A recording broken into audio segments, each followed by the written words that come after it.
പുഷ്പയ്ക്ക് എതിരാളികളില്ല. ഒരാളും തൊടില്ല എന്ന് വിചാരിച്ചിരുന്ന സമയത്ത് ഒരാൾ വന്നു. ഒരു പുതിയ അണ്ണ വന്നിട്ടില്ല, അമേസിംഗ് അണ്ണ. മമ്മൂട്ടി എന്ന അധികായൻ ഇന്ത്യൻ സിനിമയുടെ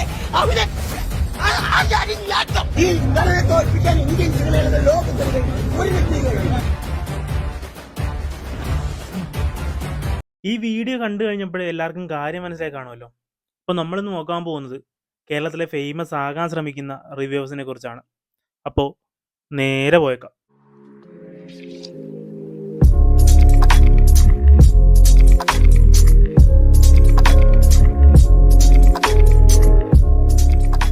ശരിക്കും എവിടെ നിന്നാണ് ഇതിന്റെ തുടക്കം? കോമഡി ഉണ്ടാ, ആക്ഷൻ ഉണ്ടാ, മ്യൂസിക് ഉണ്ടാ, എല്ലാം ചേർന്ന ഒരു മാസ് എന്റർടൈനർ. ഫാൻസിന് ഇഷ്ടപ്പെടും, എല്ലാവർക്കും ഇഷ്ടപ്പെടും. ഫുൾ പാക്ഡ് ആണ്, ലാഗ് ഒത്തുമില്ല. ലാലേട്ടൻ ആറാടുകയാണ്. ശരിക്കും ആറാട്ട് എന്ന സിനിമ ഇറങ്ങിക്കഴിഞ്ഞാണ് ഇതിന്റെയൊക്കെ തുടക്കം എന്ന് നമുക്ക് പറയാൻ പറ്റും.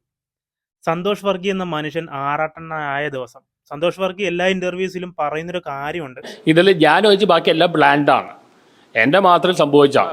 ഈ ഒരു കാര്യം 100% കറക്റ്റ് ആണ്. പുള്ളിക്കാരൻ ഒരിക്കലും പ്ലാൻ ചെയ്ത് വന്ന ഒരാളല്ല, ഗ്രാജുവലി ഇങ്ങനെ ആയിപ്പോയി. പക്ഷേ അത് കഴിഞ്ഞ് പുള്ളിക്കാരൻ്റെ റിവ്യൂവിന് വേണ്ടി പബ്ലിക് റെസ്പോൺസ് എടുക്കുന്ന മീഡിയസ് ഒക്കെ ക്യൂ ആയി. അപ്പോൾ പുള്ളിക്ക് തന്നെ ഒരു വിചാരം വന്നു, ഞാനൊരു റിവ്യൂവർ ആയി, ആളുകൾക്ക് എൻ്റെ റിവ്യൂ ഇഷ്ടപ്പെട്ടു തുടങ്ങി എന്നൊക്കെ.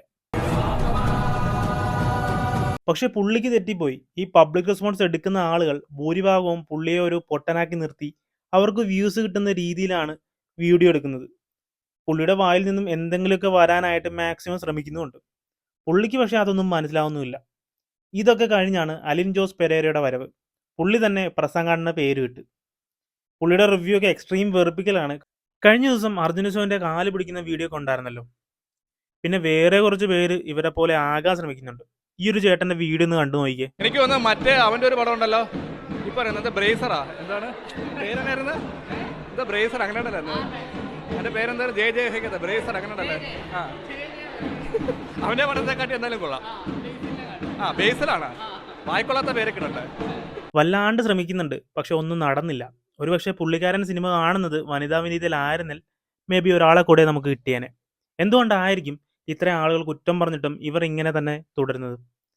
ഇവർ തന്നെ പറയുന്നുണ്ട് വലിയ വലിയ ചാനൽസൊക്കെ വിളിച്ചുകൊണ്ട് പോകുമ്പോൾ പൈസ കൊടുക്കുന്നുണ്ടെന്ന്. പിന്നെ ഇവരുടെ തന്നെ യൂട്യൂബ് ചാനലിൽ നിന്നുള്ള ഇൻകം.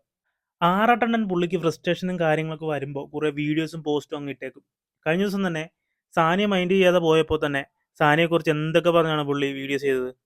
പുള്ളിക്കറിയാം പുള്ളി അങ്ങനെയൊക്കെ പറഞ്ഞിട്ടാൽ വ്യൂസ് കയറുമെന്നൊക്കെ. ഇവരെ ഹിറ്റാക്കിയത് ഈ പബ്ലിക് റെസ്പോൺസ് എടുക്കുന്ന വീഡിയോസൊക്കെ തന്നെയാണ്. അവർക്ക് വ്യൂസ് കിട്ടാൻ ഇവർ പറയുന്ന ഓരോ കാര്യങ്ങൾ റീൽസൊക്കെ ആക്കി പോസ്റ്റ് ചെയ്യും. ശരിക്കും ഇവരുടെ റിവ്യൂസ് കണ്ട് ആരെങ്കിലും സിനിമയ്ക്ക് പോകാൻ ശ്രമിക്കുന്നുണ്ടോ? എല്ലാവരുടെയും ഓപ്ഷൻസ് കോക്കിൻ്റെയും ഷസാമിൻ്റെയും ഒക്കെ റിവ്യൂസ് ആയിരിക്കും. പിന്നെ ചിരിക്കാൻ വേണ്ടി ഇവരുടെ വീഡിയോസ് കാണുന്നവരുണ്ടാകാം. മലക്കോട്ടെ വാലിൽ പറയുന്ന പോലെ ഈ ഇൻ്റർവ്യൂസിലൊക്കെ വന്ന് ഫേമസ് ആകുന്നത് ഇവർക്കൊരു ലഹരിയായി മാറിക്കഴിഞ്ഞു. അത് കുറച്ചെങ്കിലും മാറിക്കഴിയുമ്പോഴാണ് ഇവർക്ക് ഫ്രസ്ട്രേഷനും കാര്യങ്ങളൊക്കെ വരുന്നത്. റിവ്യൂസ് കൊടുക്കുന്നതും കൊടുക്കാതിരിക്കുന്നതും അവരുടെ ഇഷ്ടം. പക്ഷേ സ്വയം ഒരു കോമാളിയായി മാറാതിരിക്കാൻ ശ്രമിക്കുക. അപ്പോൾ നിങ്ങളുടെ അഭിപ്രായം ഒന്ന് കമൻറ്റ് ചെയ്തേക്ക്. വീഡിയോ ഇഷ്ടപ്പെട്ടെങ്കിൽ ലൈക്ക് ചെയ്യുക, ഷെയർ ചെയ്യുക.